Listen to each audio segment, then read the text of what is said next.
मैं यदुवंशियों का श्रेष्ठ आचार्य और ख्याताश्चात् भूपि सर्वदा, पूरे संसार में मैं प्रसिद्ध हूँ, पूरा संसार मुझे जानता है। और सुतम मया संस्कृतम ते मन्यते देवकी सुतम, अगर मैं तुम्हारे बच्चों का नामकरण करूंगा ना तो क्या होगा? अरे बोले होगा क्या? कंस को पता चल जाएगा कि वसुदेव के पुरोहित वो गए थे नंद के यहाँ नामकरण कराए, तो कंस पापमति सख्यम, कंस इतना बड़ा पापी है, वो न जाने क्या विचार बना ले, न जाने क्या भाव बना ले, और कहीं उसके अंदर भावना आ गई कि ये तुम्हारे बालक वसुदेव देवकी के तो नहीं, क्योंकि वो जानता है कि देवक्या अष्टमो गर्भो ना स्त्री भविर्तुम, देवकी की जो 8वीं संतान है वो बिटिया नहीं हो सकती, लड़की नहीं हो सकती, इसलिए नामकरण चुपचाप करा लो, जो किसी को पता ना चले। महाराज नंद जी कहते, महाराज कंस तो बड़ी दूर की बात है, नामकरण नो करिए कि पड़ोसी को भी पता ना चले कि किस दिन नामकरण हुआ है। गौशाला में नामकरण किया गया, गौशाला में यशोदा मैया रोहिणी अपने अपने बच्चों को लेकर आती है। सबसे पहले महाराज जी रोहिणी मैया के बच्चे का नामकरण करते हैं। अयम हिम रोहिणी पुत्र रमयन् सूर्योदय गुणे आख्यासते रामः इति बलाधिक्यान बलम विधु, जो बल में श्रेष्ठ है उसका नाम है बलराम। बलम हल धारण करेंगे इसलिए इनका एक नाम है हलधर, कन्हैया के दाऊ आई। दूसरा बलराम जी का एक नाम रखा गया संकर्षण, संकर्षण। संकर्षण किसे कहते हैं? संकर्षण एक बल होता है, साइंस में पढ़ाया जाता है, जो वस्तु खींचकर एक जगह से दूसरी जगह लाई जाती है उसमें लगने वाले बल को संकर्षण बल कहते हैं। तो बलराम जी कारण प्रथम खिंचकर आए थे ना, वो देवकी मैया के गर्भ से रोहिणी मैया के गर्भ में। दूसरा ये भी है कि बलराम जी उनके अंदर एक विशेष योग्यता है, एक विशेष क्षमता आकर्षण करने की।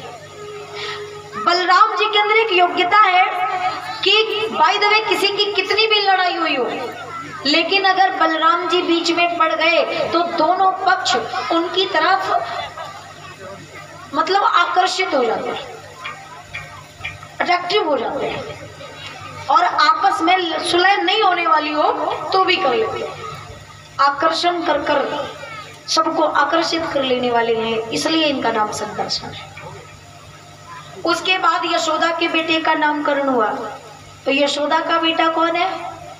यशोदा का बेटा साधारण नहीं है, वो तो खटखटवासी अंतर्यामी है। पंडित जी महाराज ने देखा इस बच्चे का नाम क्या रखे, और पंडित जी ने ज्यों ध्यान लगाया सोई पंडित जी समझ गए कि साधारण बालक नहीं है, ये तो बिनु पग चले सुने बिनु काना, ये तो परमात्मा है, तो भगवान है। पंडित जी महाराज कहते हैं यशोदा तुम्हारा बेटा तो भगवान, कहना चाहते थे कि तुम्हारा बेटा तो भगवान है, लेकिन है नहीं बोल पाए थे, इतना बोले तुम्हारा बेटा तो भगवान, और जब तक है कहते तब तक भगवान जी ने पंडित जी को एक चुकौती काटी। वो पंडित जी चुप, वो पंडित जी एकदम से देखे भगवान की ओर, क्या बात है? वो भगवान ने इशारा किया, पंडित जी बताना मत कि मैं भगवान, क्योंकि मैं यहाँ भगवान बनकर नहीं आया हूँ, मैं यहाँ पुत्र बनकर आया हूँ। और हमारी मैया को पता चल गई ना कि मैं भगवान हूँ तो मैया मुझसे प्रेम नहीं करेगी, क्योंकि माँ का प्रेम जो होता है वो भगवान के लिए उतना नहीं होता है जितना पुत्र के लिए होता है। अपने बेटे को तो पूरे दिन में कम से कम 4-5 बार भोजन कराएंगे, हैं हर बात पे बेटा भूख तो नहीं लगी, प्यास तो नहीं लगी। अच्छा भगवान से आप कितनी बार पूछते हो दिन में? भगवान से कितनी बार पूछते हो? सुबह पूजा की तो पूजा वाली कटोरी जो होती है भगवान जी की, उसमें मिश्री रख दी या पेड़ा रख दिया, सुबह रख दिया, और शाम तक फिर मतलब नहीं कि भगवान जी पेड़ा खाना है कि नहीं खाना है, और अगर खाना है तो और चाहिए कि नहीं चाहिए, कोई मतलब नहीं। और शाम को पहुंची, आरती करी और वो पेड़ा उठाया, अब तो ये प्रसाद बन गया ना, तो सबने ले लिया। अच्छा, भगवान को कितना खिलाया? मंदिर में गई, पहुंची वहां पे, अब एक कामना थी कोई, तो कहने लगी भगवान, हे भोले बाबा, हे देवी मैया, हमारी ऐसी मनोकामना पूर्ण हो जाए, हम 101 रुपए का प्रसाद चढ़ाएंगी। अब भगवान तो भगवान नहीं है सबकी सुनते हैं, सुन ली आपकी भी मनोकामना पूरी हो गई। प्रसाद कितने का बोला था? 101 रुपए का।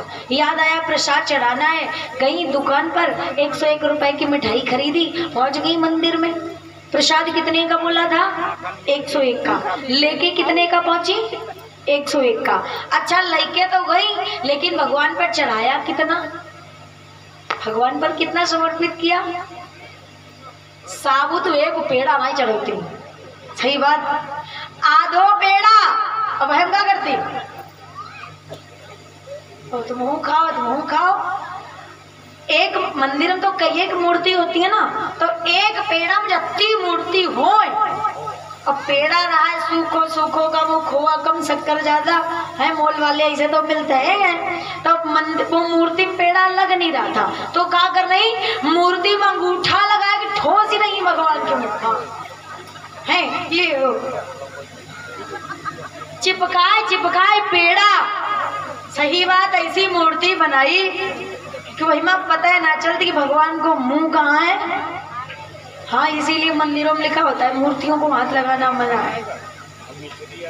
प्रेम तो बड़ा है भगवान से, लेकिन भगवान को खिलाते कितना है? जितना बच्चों को खिलाया जाता है उतना भगवान को खिलाया जाता है। जितना ख्याल आप अपने बेटे का रखती है उतना भगवान का रखती है? बनता ही नहीं है, क्योंकि उनके प्रति श्रद्धा होती है। प्रेम तो होता है, पर प्रेम से कहीं अधिक श्रद्धा होती है। पंडित जी से भगवान कहते हैं, पंडित जी बताना मत, मैं बेटा बन के आया हूं यहाँ पर, भगवान नहीं बनना है मुझे। तो पंडित जी बोले, क्या बोले फिर? अरे बोले कुछ भी बोल दो, कुछ भी कह दो। यशोदा मैया कहती हैं, पंडित जी हमारे बच्चे का नाम क्या है? हमारे बेटे को नाम क्या है? तो पंडित जी कहते हैं, बहूनि सन्ति नामानि रूपाणि सुतश्यते गुणकर्मानुरूपाणि तान्यहं वेदनो जनः। ऐ यशोदा, तुम्हारे बेटे के तो तमाम नाम है, तुम्हारे बेटा के तो तमाम नाम है। हाँ, मैं जो नाम रखता हूँ, मैं जो नाम रख रहा हूँ वो नाम है कृष्ण। अब पंडित जी ने तो नाम रख दिया, लेकिन मैया यशोदा कहने लगी, पंडित जी नाम तो बड़ो अच्छो है, लेकिन कुछ बढ़िया रखो। पंडित जी बोले, क्यों? कृष्ण क्या खराब है? कृष्ण नाम खराब है क्या? कृष्ण नाम तो कितना अच्छा है। तो पंडित जी बोले, इसीलिए तो रखा है हमने, क्योंकि कृष्ण नाम सबसे प्यारा है। मैया यशोदा बोली, पंडित जी मैं वो बात नहीं कह रही, लेकिन बात नू है, समस्या ये है कि कृष्ण कहना हर आदमी के बस की बात नहीं। कृष्ण हर व्यक्ति कह सकता है क्या? राम कहना सरल है, लेकिन कृष्ण कहना बड़ी टेढ़ी खीर है, क्योंकि कृष्ण कौन नहीं कह सकता? नंबर एक, जो व्यक्ति तोतला है, कुछ लोग होते हैं ना तोतले, वो बोल सकते हैं कृष्ण। जिसकी जीभ ना पलटती हो वो कृष्ण बोल सकता है। जैके गेर पत्ती हो, मतलब हकलाती हो, एक हकला व्यक्ति कृष्ण कह सकता है, क्योंकि कृष्ण कहने में कुछ कठिनाई नहीं है, लेकिन कृष्ण में जो रहा है ना, कृष्ण, वो बड़ी टेढ़ी खीर है। बोलना साधारण बात नहीं है। मैया यशोदा कहती है, पंडित जी हमारे लाला को कछु ऐसो नाम रखो कि हर आदमी लेवे। तो पंडित जी बोले यशोदा मैं तो नाम कृष्ण ही रख रहा हूँ, लेकिन बहूनि संति नामानि रूपाणि सुतश्यते, तुम्हारे लाला के तो गुण कर्मानुरूपाणि तान्यहं वेदनो जना, वेद कहते हैं कि तुम्हारे लाला के जिसको जो अच्छा लगेगा वो वही नाम लेगा। कृष्ण का नाम मतलब कृष्ण कहते तो हैं लेकिन बहुत कम लोग कृष्ण कहते हैं, जिसको जो बढ़िया लगता है वो वही बोलने लगता है। कोई कृष्ण कहता है, कोई कान्हा कहता है, कोई कन्हैया कहता है, कोई गोविंद कहता है, कोई गोपाल कहता है, कोई मोहन कहता है, कोई मनमोहन कहता है, कोई लड्डू गोपाल कहता है, मतलब अपने अपने सबके नाम। मैया यशोदा कहने लगी पंडित जी तो क्या हमारे लाला के जितने भक्त उतने ही नाम, मतलब जो लेगा वो अलग अलग लेगा। पंडित जी बोले हाँ। यशोदा मैया बोली तो ऐसा करते हैं पंडित जी, अपने लाला का ना एक नाम मैं भी रख लेती हूँ। ये मैया यशोदा के ही देन है। बेटे का नाम पंडित जी कुछ और रखते हैं और माँ क्या करती है घर पे, ये नाम है और ये एक नेम होता है, एक निक नेम होता है। स्कूल में ये है और घर में एक नाम थोड़ा वो कहते हैं ना प्यार वाला, थोड़ा लाड वाला, जो घर वाला नाम होता है। तो मैया यशोदा ने भी भगवान कृष्ण का एक नाम रख लिया। मैया यशोदा ने क्या नाम रखा भगवान का? मैया यशोदा ने अपने बेटे का नाम रखा है, पंडित जी रखे है कृष्ण, मैया यशोदा ने रखा कन्हुआ। कन्हुआ बलदाऊ को छोटो भैया कनुआ कही कही तेरती मैया। मैया यशोदा का रखा हुआ ये नाम है ताकि हर व्यक्ति ले सके, इसमें कोई कठिनाई ना हो। नामकरण हुआ, उसके बाद पंडित जी महाराज, यशोदा मैया निवेदन करती हैं पंडित जी अब भोजन कर लीजिए। पंडित जी बोले हम तुम्हारे यहाँ भोजन कैसे कर ले, भोजन नहीं करेंगे। यशोदा मैया कहने लगी ऐसा ना करो पंडित जी, सामग्री दे दूं सूखी बना लो पालो। हाँ पंडित जी बोले सो ठीक है। पंडित जी महाराज भोजन बनाते हैं। जब भोजन बनाए तो क्या करते हैं पंडित जी, बढ़िया सा सब्जी पूड़ी खीर और कचौड़ी और मतलब कई चीजें बनाते हैं। बना के पंडित जी ने एक थाली में परोसा, उसके बाद भगवान का भोग लगाया और जहां भोग मंत्र पढ़ा ओम तदीयम वस्तु गोविंदम तभ्यमेव समर्पये ग्रहण सम्मुखो भूत्वा प्रसीद परमेश्वरा। आंखें खोली तो क्या देखा, यशोदा का बेटा वो ठीक सामने बैठे, भगवान ठीक सामने बैठे थे और खीर खा रहे थे, हाथ से खीर खा रहे थे। पंडित जी आवाज लगाते हैं अरे ओ यशोदा हम भोजन नहीं करेंगे, तुम्हारे लाला ने रसोई जूठी कर दी, हम जा रहे हैं। मैया यशोदा आती हैं, भगवान को उठाती हैं, अरे लाला ये तूने क्या कर दिया। कहीं पंडित जी गलती हो गई, हमारो छोरा ना दोबारा नहीं आवेगो, बस पंडित जी आप कृपा करो भूखे न जाओ, दोबारा भोजन बना लो। पंडित जी सोचें चलो अब जब इतनी देर हो गई है तो थोड़ी देर और सही। पंडित जी ने भोजन बनाया, दोबारा क्या बनाया, पंडित जी का रहा जल्दी तो जल्दी जल्दी खीर पूड़ी बना ली, वो सब्जी कचौड़ी वाला सिस्टम कट कर दिया। सब्जी खीर पूड़ी बनाई और थाली में परोसी। जैसे ही मंत्र पढ़ा ओम तदीयम वस्तु गोविंदम तभ्यमेव समर्पये ग्रहण सम्मुखो भूत्वा प्रसीद परमेश्वरा। आंखें खोली तो क्या देखा, भगवान पहले आए थे एक हाथ से खा रहे थे, दोबारा आए तो दोनों हाथ से खा रहे थे खीर, दोनों हाथों से खीर खा रहे। अब पंडित जी औरतें चिल्लाए ओ यशोदा अब तो किसी हालत में भोजन नहीं करने वाले, हम जा रहे हैं हम। यशोदा मैया ही लाला तूने तो हद कर दी। उठाया भगवान को ले जाकर के कमरे में पलने में लिटा दिया, दरवाजा बंद किया, साथ में उसमें कुंडी लगा दी। पंडित जी अब हमारो लाला दोबारा नहीं आवेगो, अब आप भोजन। पंडित जी बोले सो कछू ना है, अब इतना टाइम थोड़ी ना हमारे पास, आप भोजन वोजन कुछ नहीं करेंगे। मैया कहने लगी पंडित जी नाराज न हो, गुस्सा न हो और प्रेम से भोजन पाके जाओ। ऐसा करो पंडित जी, आप जल्दी वाला भोजन बना लो और जल्दी पालो और उसके बाद पधारो। जल्दी जल्दी में क्या, मैया दूध लेके आई, पंडित जी दूध गर्म कीजिए। दूध गर्म करवाया, उसमें चावल डलवाई, चीनी डलवाई, मेवा डलवाई और मतलब बढ़िया सी खीर तैयार हो गई। सब मिला के खीर तैयार हो गई। अब पंडित जी ने खीर थाली में परोसी, तो पहले सब्जी पूड़ी कचौड़ी है जो सब रहा है, तो एक थाली में थोड़ी थोड़ी जगह पर सारी चीज रखी। अब खाली खीर कहाँ होगी, तो पूरी थाली में वो खीर खीर दिख रही सब।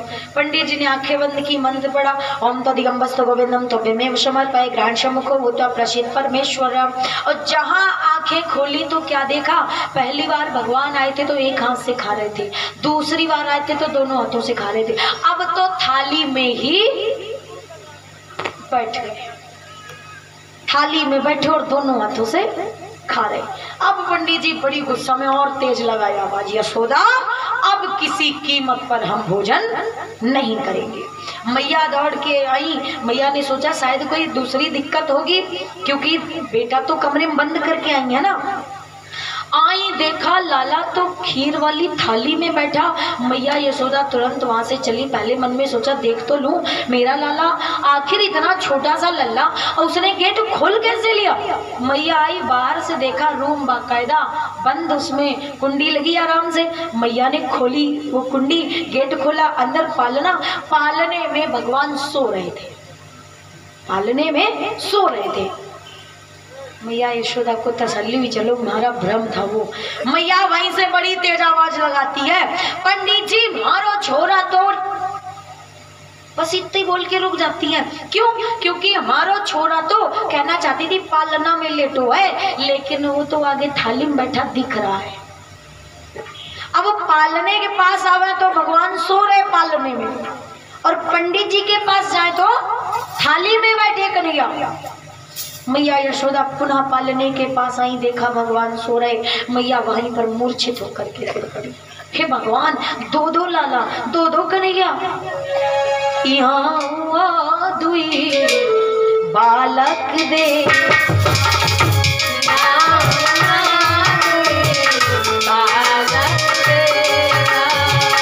मति भ्रम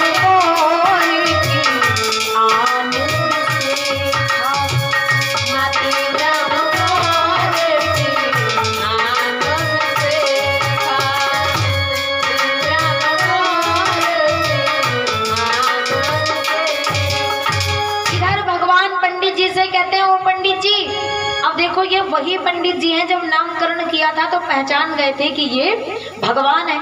उस टाइम पहचान गए और इस टाइम नहीं पहचाना भगवान को। यहाँ पर क्यों नहीं पहचाना? यहाँ पर इसलिए नहीं पहचाना क्योंकि सोई जानाई जही देव जनाई, जानत तुम ही होई जा।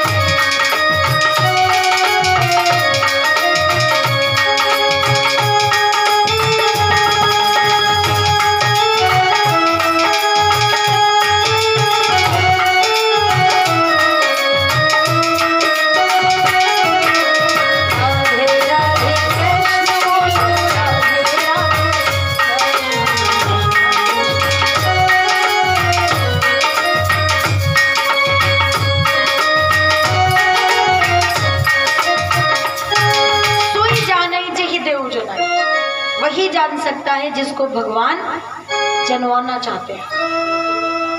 पंडित जी महाराज को भगवान ने दर्शन दिया। जिस खीर में भगवान बैठे थे वही प्रसाद ग्रहण कर गर्गाचार्य जी वापस आए। इधर यशोदा मैया जब होश में आई तो पालने के पास में लेटी थी और अचानक वही सब याद आने लगा कि दो देखे थे कन्हैया और ये वो क्या था वो सब। भगवान की ओर देखा और कृष्ण ने मुस्कुरा दिया। और कन्हैया जी ने मुस्कुराया तो कृष्ण की मुस्कुराहट देखकर मैया सारी टेंशन भूल गई, वो सारी बात भूल गई। और बस इतना याद रहा, पंडित जी आए थे, नामकरण किया था और चले गए थे। समय व्यतीत हुआ, भगवान घुटनों के बल चलने लगे। एकदा गृहदादिषु यशोदानंद गेहिनी कर्मान्तरानुयोक्तासु निर्ममन्थ स्वयं दधि। मैया यशोदा, भगवान को मक्खन बचपन से ही प्रिय था, कृष्ण को माखन छोटे से ही प्यारा था। मैया यशोदा कर्मांतरान्युक्तासु मतलब दास दासी लगे हैं घर पे, लेकिन मैया उनको सबको अलग अलग काम पे लगा देती है। और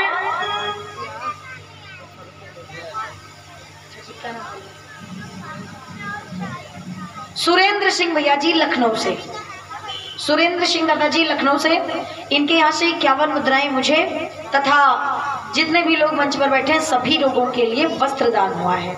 वाह भाई, बहुत बढ़िया, बहुत बहुत धन्यवाद सभी लोगों के लिए, जितने लोग यहाँ पर उपस्थित हैं उनके लिए वस्त्र दान हुआ है। परमात्मा की दया दृष्टि हमेशा बनी रहे, भगवान समस्त शुभ मनोकामनाओं को पूर्ण करे। बोलिए भक्तवत्सल भगवान की।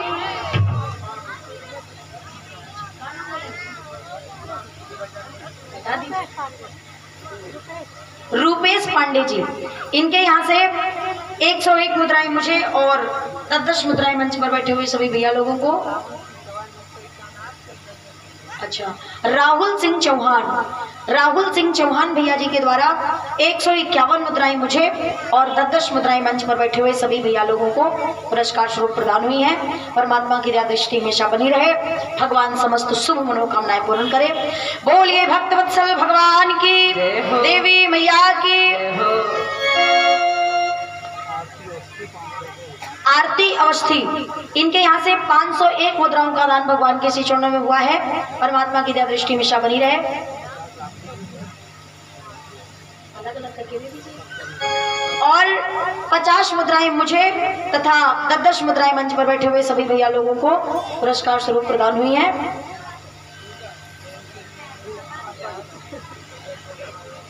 देवकी नंदन, वाह भाई, मतलब कथा में पधारे, क्या बात है, बहुत बढ़िया बात है। देवकी नंदन, इनके यहाँ से भाई देवकी नंदन की तो कथा चल रही है, मतलब देवकी नंदन का मतलब है भगवान कृष्ण। तो 51 मुद्राएं मुझे और 10-10 मुद्राएं मंच पर बैठे हुए सभी भैया लोगों को। और सहेंद्र सिंह सोलंकी, सहेंद्र सिंह सोलंकी दादाजी के यहाँ से 51 मुद्राएं मुझे और 10-10 मुद्राएं मंच पर बैठे हुए सभी भैया लोगों के लिए। और 501 मुद्राएं भगवान के श्री चरणों में। और आदरणीय दादाजी बिरियास पधारे हैं, बहुत बहुत धन्यवाद। और हम लोग तो अपने वहां से बिरिया ही पहुंचे थे, और बिरिया से रिलेटिव फिर यहाँ पर आना हुआ है, तो बहुत बहुत धन्यवाद है। 501 मुद्राओं का दान भगवान के श्री चरणों में कर रहे हैं। और आपके सानिध्य में भी बहुत बढ़िया श्रीमद् भागवत महापुराण का भव्य आयोजन होता है। और लगातार इस बार 7वां कार्यक्रम है, शायद 7वां कार्यक्रम रहा है। प्रत्येक वर्ष इनका माह के महीने में बसंत पंचमी से होता है, तो 7वां कार्यक्रम लगातार इस वर्ष संपन्न हुआ है। भगवान से कामना है कि आगे यूं ही ऐसे ही चलता रहे। राजा रामजी जायसवाल, राजा रामजी जायसवाल, इनके यहाँ से 101 मुद्राओं का दान भगवान के श्री चरणों में हुआ है। और 101 मुद्राएं मुझे है। और यहाँ पर तो ऐसा लग रहा है जैसे वो आपके पड़ोस में पड़ता ना महोबा, तो महोबे में एक पारस बटिया थी वहाँ पर, तो हमें आदेश मिला है वो 2 लाइन नाला की सुनाने का। पारस बटिया है महोबे माँ लोहा छुअत सोन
के ऊपर ईश्वर की दया दृष्टि हमेशा बनी रहे।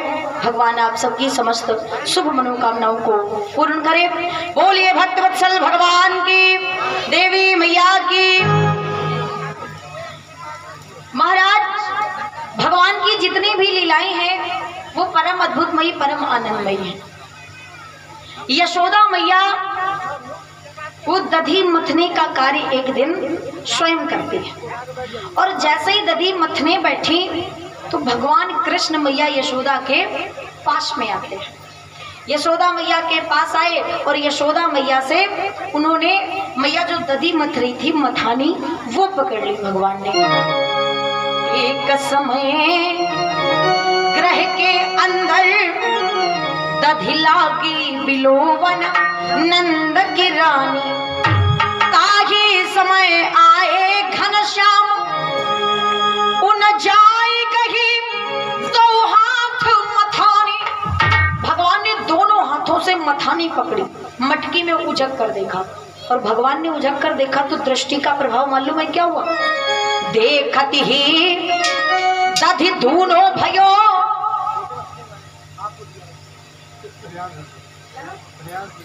श्रेयांश मिश्रा भैया के द्वारा 21 मुद्राओं का दान हुआ है। परमात्मा की दया दृष्टि में बनी रहे। भगवान समस्त शुभ मनोकामनाएं पूर्ण करे। परमात्मा से उज्जवल भविष्य की कामना है।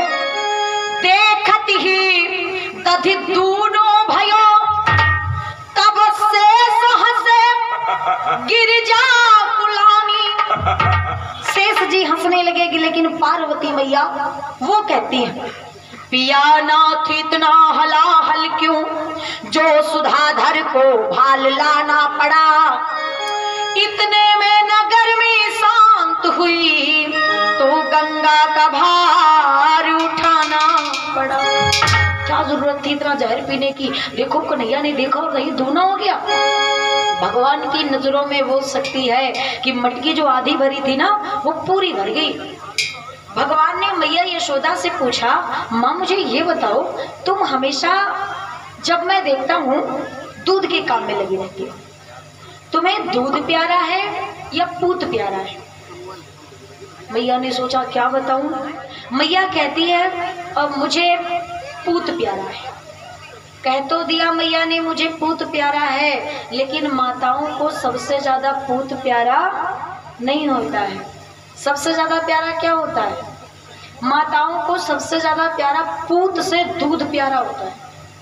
कभी भी चले जाइएगा देख लीजिएगा, घर में दूध कितना भी होता हो, कितना भी है, चाहे 20 लीटर होते हो, चले जाओ नॉर्मली पूछते हो अम्मा का दूध है तो क्या कहती हैं? कितना भी होता नहीं, तनिक बहुत होता ही, थोड़ा बहुत चाय पानी भरे का और बाद में बचत नाती पी ले। मतलब बिल्कुल नहीं कह सकती कि हाँ एक एक्स्ट्रा दूध घर में। पहली बात तो देंगी नहीं, और देंगी तो उसमें वो पता नहीं क्या क्या कोयला डाल देती हैं, मिर्चा डाल देती हैं, तब कहीं दूध देती हैं। ये अपने पास लेकर बैठी है, जब भगवान जी आएंगे तब उनका पूजन करना अपने आप। मैया यशोदा कहती है मुझे पूत प्यारा है, दूध से अधिक पूत। भगवान सोचे अभी देखते हैं कौन प्यारा है कौन लाडला है। और भगवान ने देखा आग पर दूध गर्म हो रहा था, दूध में उबाल आता है। मैया की नजर पड़ी, उबलता हुआ दूध देखा तो मैया उस दूध की व्यवस्था करने भगवान को हटा के चली जाती है। भगवान को क्रोध आता है और उस मटकी को जिसमें मैया दधी मथ रही थी उसको भगवान ने तोड़ दिया। और जैसे ही मटकी फूटी तो भगवान की नजरों का कमाल क्या है, देखती ही दधी दोनों भयो। एक तो आधी मटकी भरी थी वो पूरी पहले ही भर चुकी थी, और जैसे ही दही जमीन पर आया तो वो फिर दूना हो गया। मतलब पूरे आंगन में दही की मही पर कीच हो गई। भगवान बाहर चले आए, आराम से बैठे। इधर यशोदा मैया जब दूध की व्यवस्था करके आई, उधर दूध बचाई, इधर दही। अब एक तो वो भगवान की नजरों की वजह से दूना हो गया था। मैया ने देखा हे भगवान इतने दही का नुकसान हो गया, और मैया यशोदा समझ गई ये काम कन्हैया के अलावा किसी ने नहीं किया। मैया बाहर आती है, कन्हैया तूने मटकी तोड़ी? भगवान बोले मैया मैं मटकी क्यों तोड़ूंगा, मैंने मटकी नहीं तोड़ी, मैं सच बोलता हूँ। मैया बोली मैं जिसमें दधी मत रही थी किसने तोड़ी? भगवान बोले मैया मैं सच बताऊं किसने फोड़ी? भगवान बोले वो जो तुमने बिल्ली पाल रखी है ना उसने। बिल्ली ने पूंछ मारी और मटकी टूट गई। मैया यशोदा बोली अच्छा चल ठीक है मान लेती हूँ, लेकिन मुझे तू नू बता कि चल बिल्ली ने मटकी तो फोड़ी, लेकिन ये दही के बने छोटे छोटे पांव ये भी बिल्ली के हैं क्या? अब जब भगवान ने अपने पांव देखे घुटनों तक पैर दही से अंधे, भगवान समझ गए अप्रत्यक्षम तुम प्रमाणम, भागने लगे। जिन भगवान को मैया यशोदा उनको दौड़ के पकड़ना चाहती है, नहीं पकड़ पाती है। फिर आखिरकार माँ का कष्ट देखा नहीं गया, पकड़ में आ गए और भगवान को ले जाकर के, कृष्ण को ले जाकर के मैया यशोदा ऊखल से बांधती हैं। वहां पर रस्सी 2 अंगुल छोटी पड़ जाती है। रस्सी 2 अंगुल छोटी क्यों पड़ी? तो यहाँ पर भी विद्वानों के कई भाव हैं। प्रथम या तो परमात्मा के भक्त 2 प्रकार के होते हैं, द्वैतवादी अद्वैतवादी, अथवा भगवान की पूजा 2 प्रकार से होती है, सकाम भाव से निष्काम भाव से, अथवा भगवान को अपने 2 भक्तों की याद आई है। कौन? पुराह नारद शापेन ब्राक्षताम प्रापितो मदात् नलकुवर मणिग्रीवावित ख्यातो श्रियान्वितो। नारद जी के श्राप से कुबेर के 2 पुत्र नलकुवर और मणिग्रीव, एक बार ये दोनों नलकुवर और मणिग्रीव वारुणी मदिरा पीत्वा मदाभूर्णित लोचनो स्त्री जनरनुगाया दिश्चरेतु पुष्पित वने। ये पुष्प वन में विहार कर रहे थे अपनी पत्नियों के साथ मदिरा के नशे में, और मदिरा के नशे में जिस समय उधर जब नारद जी निकले इन लोगों ने प्रणाम नहीं किया। नारद जी ने देखा ये दोनों आज मदिरा के नशे में धुत हैं। तो दृष्ट्वा मदिरा मत्तौ श्रीमदान्ध सुरात्मजो तयो अनुग्रहार्थाय शापम दास्य निधनम जगौ। संतों की स्वाभाविक प्रक्रिया होती है दूसरों का कल्याण करना, दूसरों की भलाई करना। कोई कुछ भी करे लेकिन उनकी जो प्रवृत्ति होती है, दूसरे लोग भले ही उनके साथ कुछ गलत व्यवहार करें, अभद्र टिप्पणी करें, मतलब जो नहीं करना चाहिए वो करें, लेकिन संत न छोड़े संतई लाखन मिले कुसंग। कितना भी कुसंग मिल जाए लेकिन संत अपनी स्वाभाविक गति नहीं छोड़ता। और संत की स्वाभाविक प्रक्रिया ये होती है कि दुष्ट से दुष्ट व्यक्ति हो उसके लिए भी वो यही कहते हैं कि इसका कल्याण हो जाए। नारद जी महाराज को दया गई और उन्होंने श्राप दे दिया तो श्राप वो दिया था कल्याण के मकसद से।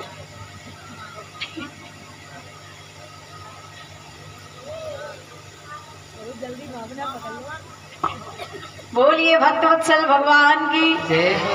नारद जी महाराज ने श्राप दे दिया, अरे दुष्टों, जिस मदिरा के नशे में तुम हमारा सम्मान नहीं कर रहे हो, हम श्राप देते हैं तुम दोनों वृक्ष बन जाओ। यमलार्जुन के बल वृक्ष बन करके जब दोनों को वृक्ष बनने का श्राप मिला तो शरण में आए।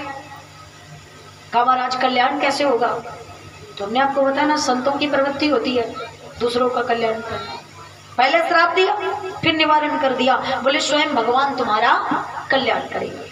ऊखल बंधन की लीला के द्वारा भगवान ने उन दोनों का कल्याण किया है। भगवान कई भाव हैं, 2 अंगुल रस्सी छोटी पड़ने के, अगर भावों में उलझ जाएंगे तो सारा समय यहीं पर व्यतीत हो जाएगा। भगवान मैया के आंसू देखते हैं क्योंकि माँ को रोता हुआ नहीं देख सकते, बंद जाते हैं।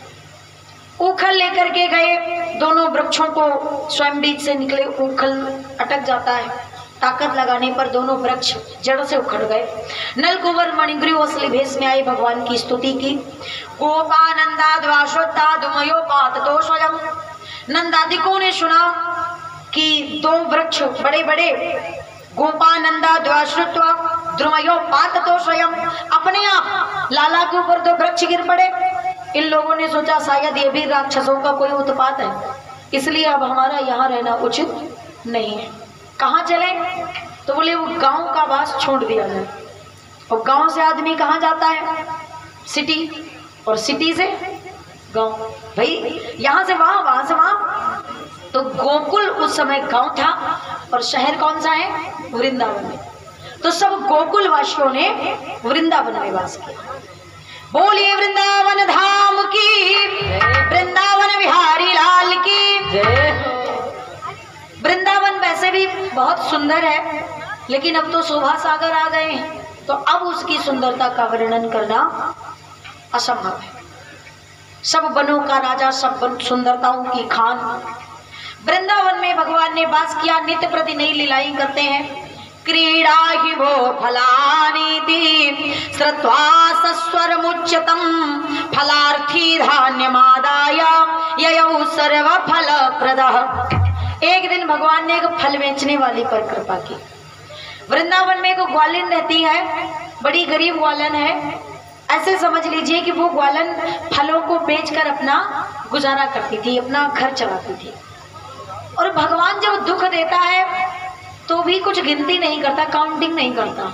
और जब सुख देना स्टार्ट करता है तो उसमें भी काउंटिंग नहीं करता।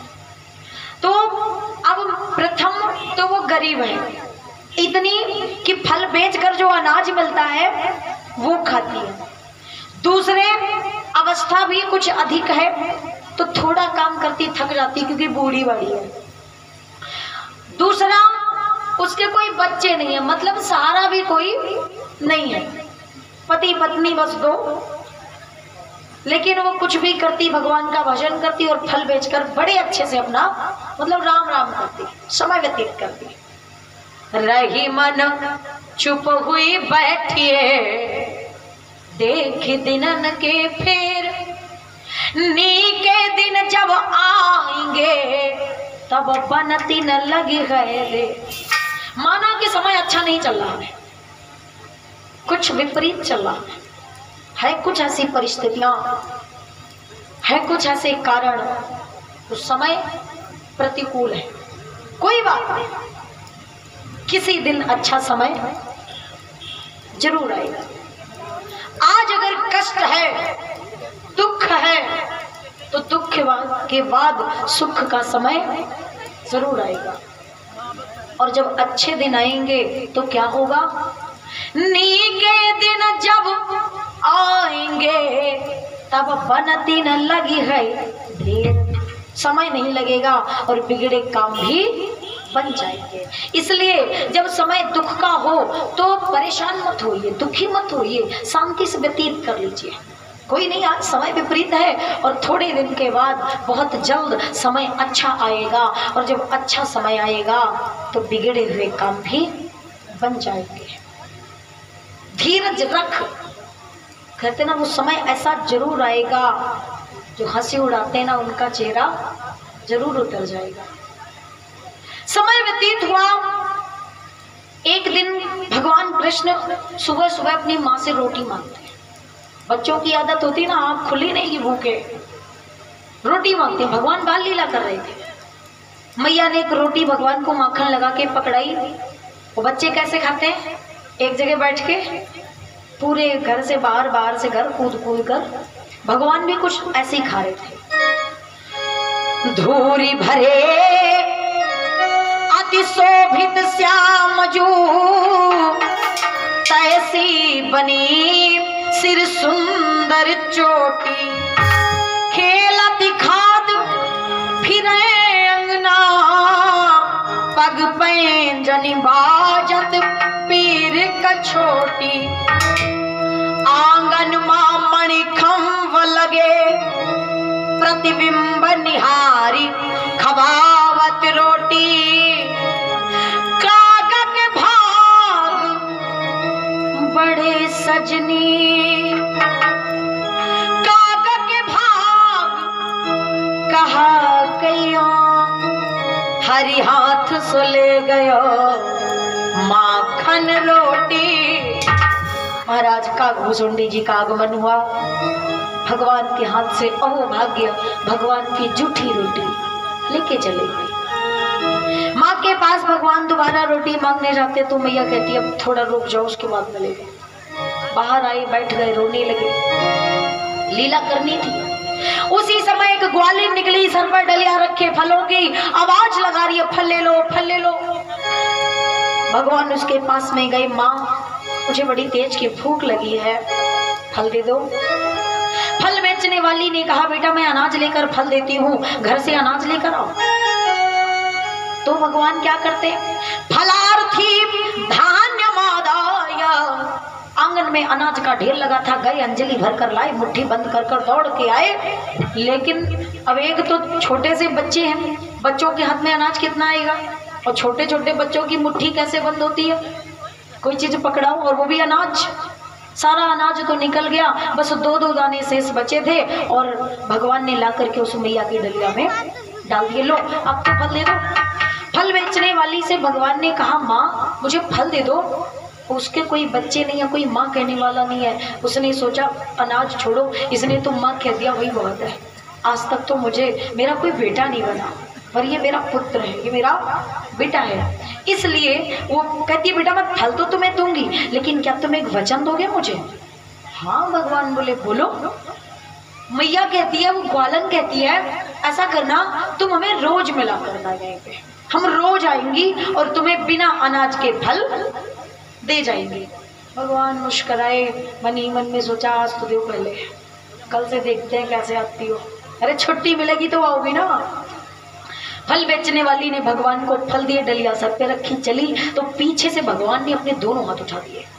वो तो चली गई, पीछे से जब भगवान पीछे खड़े थे ना, देख रहे थे उसको जाता हुआ, और जब वो चली गई तो भगवान ने पीछे से दोनों हाथ उठा दिए, रिद्धि और सिद्धि दोनों, सुख संपत्ति। अरे जिस पर परमात्मा का एक हाथ उठ रहा है उसकी तो जिंदगी बदल जाती है, जिस पर दोनों हाथ उठ जाए। फल बेचने वाले की पूरी डलिया हीरा मोतियों से भर गई, अनाज की जगह उसमें द्रव्य हो गया, धन धान्य हो गया। अब वो आवाज लगाती जा रही फल ले लो, फल ले लो। अगर किसी ने कह दिया फल दे दो तो क्या देगी, डलिया में तो हीरा मोती है। भगवान अपने भक्तों की हंसी नहीं कराते, कहती तो जा रही है फल ले लो, लेकिन कभी कभी ऐसा हो जाता है कि मुंह से कहते कुछ और है, वो मतलब भाव कुछ और बनाया, कह कुछ और रहे हैं, लेकिन मुंह से तब तक निकल कुछ और जाता है। कभी कभी ऐसा हो जाता है जो नहीं बोलना चाहते थे, मतलब मन में बोलना था पर वो मुंह से निकल गया, या तेज से बोल गए, या जो बोलना कुछ और था और तब तक मुंह से कुछ और निकल गया। अब वो कहती जा रही है फल ले लो, फल ले लो, और मुंह से क्या निकल रहा है, मोहन ले कोई मोहन ले, मोहन ले कोई मोहन।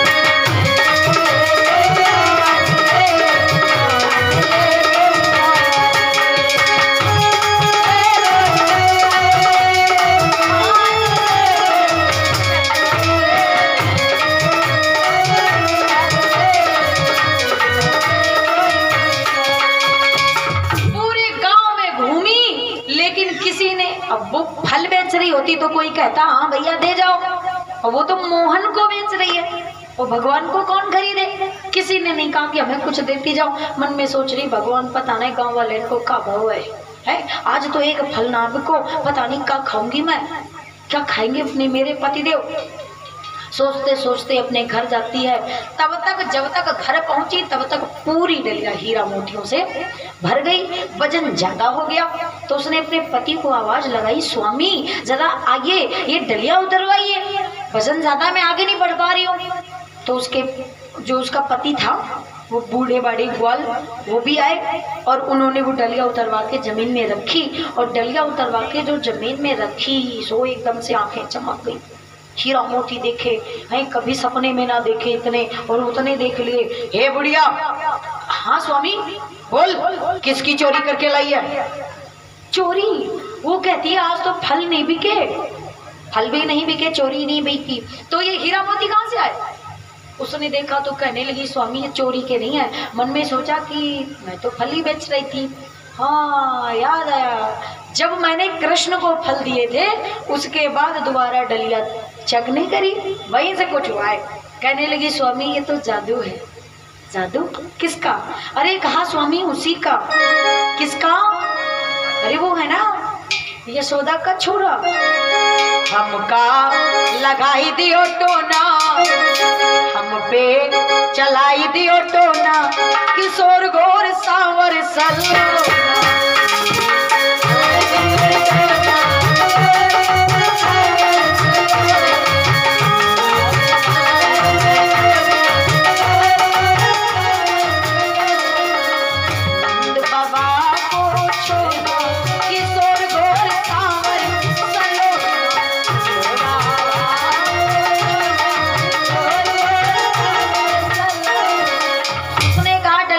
साइड में देखता हूँ, अगर 2-4 दिन में कहीं खबर फैली ना कि उसके घर है चोरी, वही तो समझ लेना। समय व्यतीत हुआ। एक दिन उस बूढ़ी मैया ने अपने पति को अपने पास बुलाया और कहा स्वामी उस दिन आप यकीन नहीं कर रहे थे, लेकिन आज तो करोगे ना यकीन। क्यों? क्योंकि आज कन्हैया का दूसरा जादू सामने आया है। कौन सा? तो कहा स्वामी पहला जादू कि फल की बजाय हीरा मोती, दूसरा वृद्धावस्था में प्राणनाथ मैं माता बनने वाली।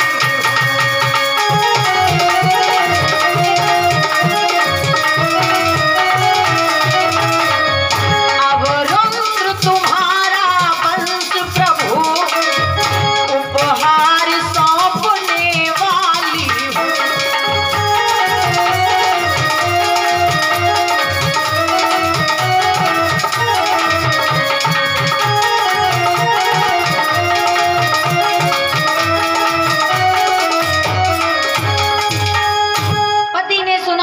प्रसन्न हुआ। कुछ दिनों के बाद में इस बूढ़ी मैया के द्वारा एक बालक का प्राकट्य हुआ जो भगवान का परम सखा मनसुखा के नाम से जाना गया। बोलिए भक्तवत्सल भगवान की जय हो। भगवान सब पर कृपा करते हैं और जैसी भगवान ने कृपा इन ग्वालों पर की वैसी ही कृपा हम आप सब पर भी बनी रहे।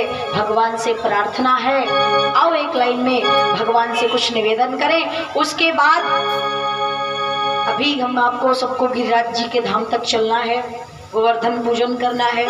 उसके बाद 56 भोग की भी तैयारी हो चुकी, सारी व्यवस्थाएं हो चुकी हैं।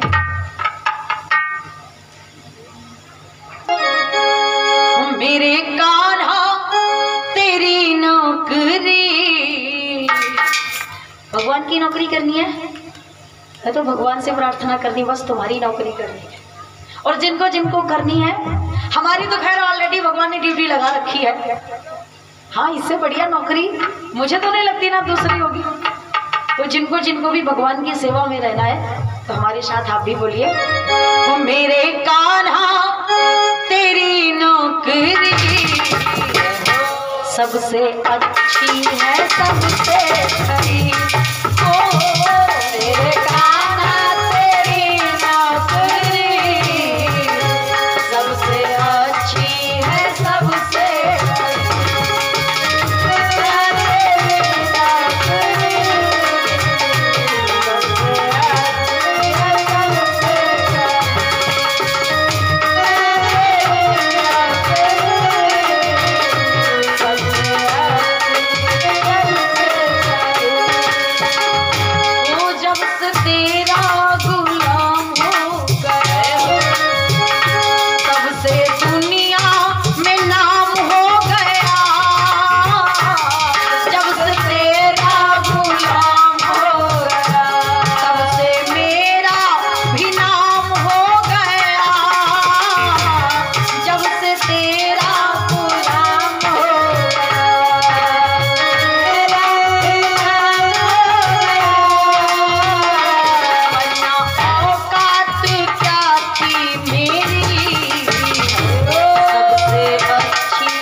सबसे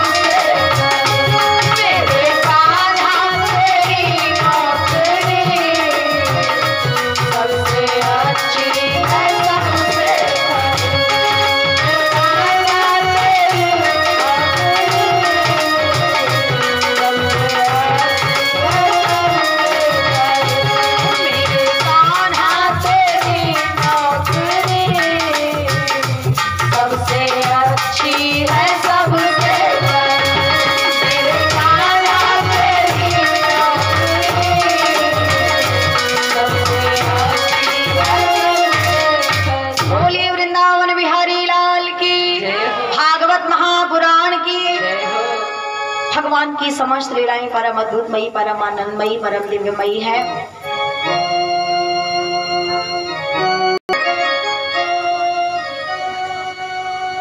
वृंदावन में वास कर नवलीला दर्शाए, मैया से कहने लगे मनमोहन समझाए। एक दिन भगवान मैया से वन जाने की जिद करते हैं, गौचारण लीला में जाने की।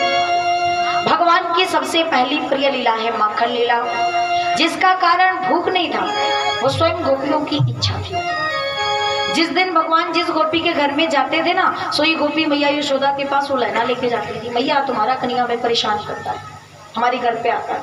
और अगर नहीं जाते थे तो पूरा दिन भगवान से मनाती थी, भगवान की पूजा करती थी, हे भगवान ऐसी कौन सी गलती हो गई जो आज कन्हैया हमारे घर नहीं आया। नहीं आते थे तो उलहना, और आते थे तो उलहना। नहीं आते हैं तो भगवान से उलहना, और आते हैं तो यशोदा से उलहना। सुबह उठती, प्रतिदिन पहले दही का काम करती, मक्खन निकालती, सीके पर रखती, मतलब ऐसा न हो कि कन्हैया आवे और उन्हें मक्खन न मिले। पहले ही दिन जब भगवान गौचारण लीला करने गए, वहां पर भगवान ने बकासुर का वध किया, जो बगुला के रूप में आया। उसके बाद पूतना और बकासुर का भाई अघासुर अजगर के रूप में आया। तमाम राक्षस जो आते थे वो मारे जाते थे। प्रलंबासुर एक ग्वाल के भेष में आया। अघासुर, बकासुर, सकटासुर, तृणावर्त, अरिष्टासुर एक बैल के रूप में आया। धेनुकासुर गधे के भेष में, धेनुक का मतलब होता है धेनु मानी गाय, और धेनुक का मतलब है गधा। धेनुकासुर, उसका बलराम जी के द्वारा उद्धार करवाया। तत्पश्चात यमुना जी का एक छोटा सा कुंड था, जिसमें काली नाम का एक नाग रहता है। काली नाम के निवासित होने के कारण उस कुंड का नाम काली ग्रह पड़ गया। काली ग्रह क्योंकि वहां पर कालिया नाम का नाग रहता है। बड़ा विशाला जल है। भगवान